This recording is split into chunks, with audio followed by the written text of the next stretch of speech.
இன்றைய இந்த பதிவுல நம்ம பார்க்க போற கடி ஜோக் என்ன அப்படின்னு பார்த்தா, தீபாவளி, பொங்கல் இது ரெண்டுக்கும் இடையில உள்ள வித்தியாசம் என்ன அப்படிங்கிறது உங்களுக்கு தெரியுமா? தெரிஞ்சா விடைய கமெண்ட் பாக்ஸ்ல கமெண்ட் பண்ணுங்க. இப்போ உங்களை நாய் கடிச்சிருச்சு அப்படின்னு வைங்களே, அப்ப டாக்டர்கிட்ட நீங்க போவீங்க கண்டிப்பா. அந்த சமயத்துல டாக்டர் நாய் எங்க கடிச்சிச்சு அப்படின்னு கேட்டா உங்களுடைய பதில் என்னவாக இருக்கும்? ஒருத்தரோட தலையில இலை இலையா கொட்டிச்சான். அதுக்கான காரணம் பற்றி உங்களுக்கு தெரியுமா? இந்த உலகத்துல எத்தனையோ கனி இருக்கு. அந்த வகையில ஒரு சிலதை நம்ம டேஸ்ட் பண்ணியிருப்போம், ஒரு சிலதை நம்ம டேஸ்ட் பண்ணியிருக்க மாட்டோம். ஆனா இந்த உலகத்திலே டேஸ்ட் பண்ண முடியாத ஒரு கனி இருக்கு அப்படின்னா நீங்க என்னத்த சொல்லுவீங்க? இப்ப உங்களுக்கான டைம் வந்தாச்சு. யோசிக்கிறீங்களா? அதாவது கமெண்ட் பண்றதுக்கான டைம் வந்தாச்சு. Your time starts now. தீபாவளிக்கும் பொங்கலுக்கும் இடையில உள்ள வித்தியாசம் என்னன்னு தெரியுமா?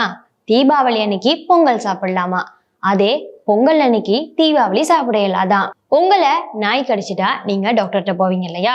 அந்த சமயத்துல டாக்டர் கேட்கிறாரு உங்ககிட்ட, எங்க உங்களை நாய் கடிச்சிச்சு அப்படின்னு கேட்டா பெருமாள் கோயில் சந்துல அப்படின்னு சொன்னா அந்த டாக்டருடைய உணர்வு எப்படி இருக்கும்? ஒருத்தரோட தலையில இலை இலையா கீழே கொட்டிச்சான். ஏன்னா அவர் தான் மரமண்டையாச்சாமே, அதனாலதான் அவர் தலையில இருந்து இலை இலையா கொட்டிச்சான். என்னதான் நிறைய கனிகள் இந்த உலகத்துல இருந்தாலும் ஒரே ஒரு கனி சாப்பிட இயலாது அப்படின்னா உங்க வீட்டு பெல்கனியை தான் சாப்பிட இயலாதான்.